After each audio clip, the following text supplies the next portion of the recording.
How is it going, everyone? I want to talk about some of the major video game rumors that have been coming around, reports and things of that nature that a lot of people have been talking about. A couple days late on this, just wanted to let the dust settle, and then I'll give you guys my input as well. So a lot to talk about. Grand Theft Auto 6, early plans on that have been reported.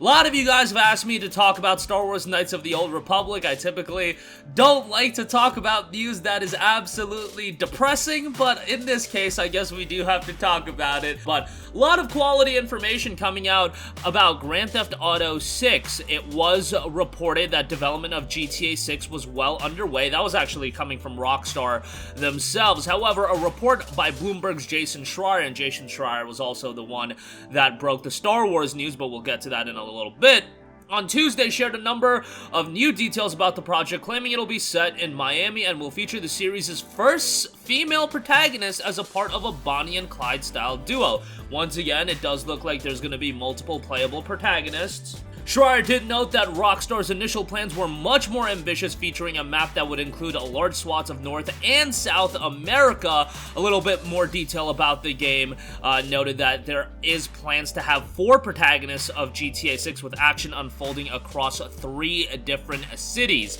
Grand Theft Auto 6 is a game that I don't like talking too much about, just because I personally feel we are still a long ways away from ultimately seeing the release of the game. But if Rockstar is saying the game is well under development, I know some people are speculating, hey, could this be a late 2023 game? That's what I would ultimately like to believe. 2024, 2025 seems more realistic to me. I always kind of am a little bit pessimistic when it comes to game release windows, but Rockstar, I mean, a lot of the times Rockstar just like announces a game and then the release isn't that far after. Like, I don't think the turnaround time between the release of Red Dead Redemption 2 and the initial announcement was that long. That definitely wasn't the case with GTA 5. I believe GTA 5 was announced in like a December of 2012, I want to say, and then it came out September of 2013.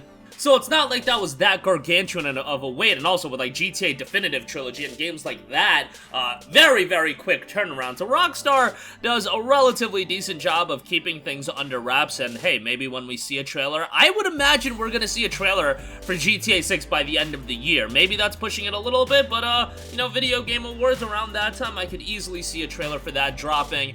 I know there's a little bit of controversy with Rockstar, outside of, obviously, there's a lot of controversy when it comes to how they treat developers and whatnot, but I'm more so saying from the standpoint of GTA Online, Red Dead Online, and is Rockstar just going to be more focused on that? Well, they're going to absolutely be focused on GTA Online just because of how much of a moneymaker it is for them, but GTA 5's campaign was still pretty stellar, so hopefully GTA 6 follows up on that as well. I wasn't hot on GTA 4. I know some people love GTA 4, but GTA 4 wasn't one that I really enjoyed, but let's hope for the best out of GTA 6. Alright, moving on from that, some disappointing news. I don't even know where to begin with this. Star Wars Knights of the Old Republic game paused amid studio shakeup. This is once again coming from Jason Schreier. So going back to June 30th, Aspyr, the development studio, finalized a demo of the game known as a vertical slice. A vertical slice is just a portion of the game. Sometimes a vertical slice doesn't even make it to the end of the game, and Aspyr created this demo to show to production partners Lucasfilm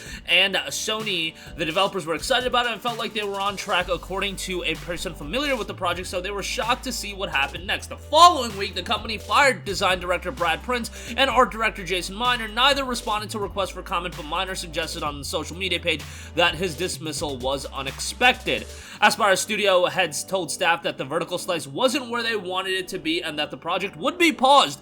According to 2 people who were in the meeting, one person familiar with the discussion suggested that a disproportionate amount of time and money had gone into the demo and that the project's current course wasn't sustainable. Another point of contention may be the timeline. Now, this is the interesting part. At the outset of development, Aspyr told staff and partners it would release the game by the end of 2022. According to 2 people familiar with production, developers said a more realistic target now would be 2025. Now, from a publishing label standpoint, I could understand how something like that is a cause for concern. That means more time is going to be required. That means more money needs to be poured in.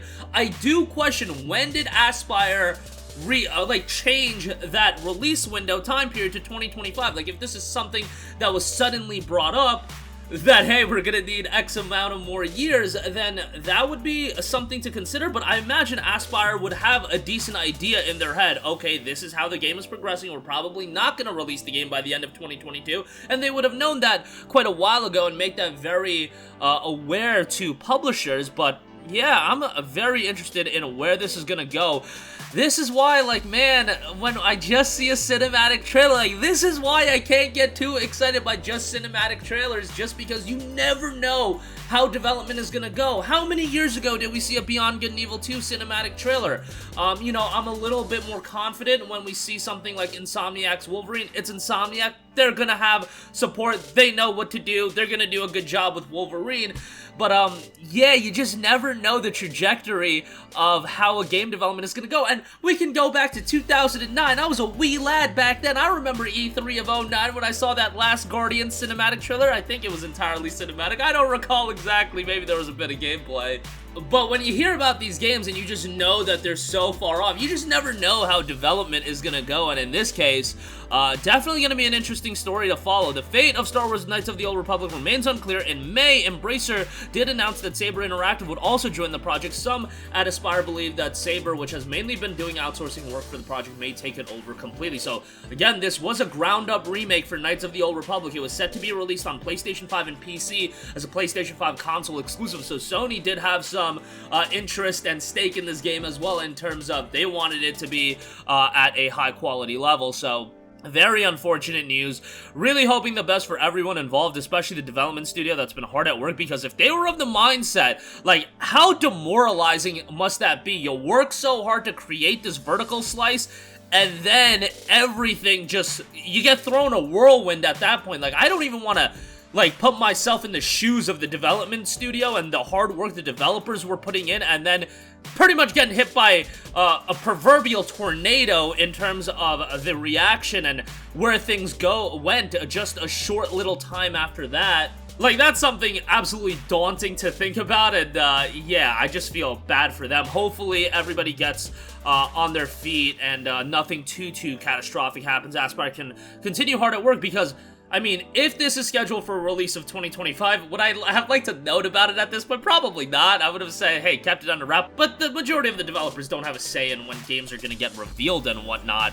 I'm just curious to know, like, what the status of this game is going to be. Because obviously, if this game came out and it was a high-quality release, look, Star Wars is an IP that's absolutely on fire right now, even though I know that people have, you know, varying opinions on it at this point, but it's very popular, and Knights of the Old Republic had so much nostalgia attached to it that I think it would have done incredibly well from a commercial standpoint. So hopefully, again, everybody just gets on their feet.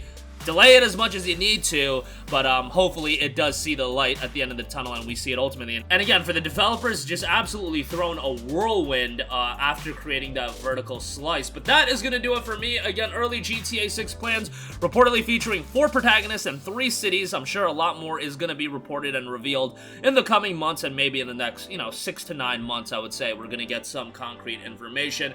And Knights of the Old Republic, man, it's one of the more depressing news stories that I've read in a while, and I should have covered it right when it went up, but I was just, like, in shock when I read it. I was like, man, this is one that I think everybody really wanted to turn out well. I think everybody wanted to see this game do incredibly well, but, hopefully, light at the end of the tunnel and everything will happen smoothly. And Saber Interactive's involvement, hopefully on top of working with Aspyr, they can, collaboratively create a high-quality product. We'll see how things turn out. That's gonna do it for me. Sound off with all of your thoughts in the comment section down below. Thank you for watching, and goodbye.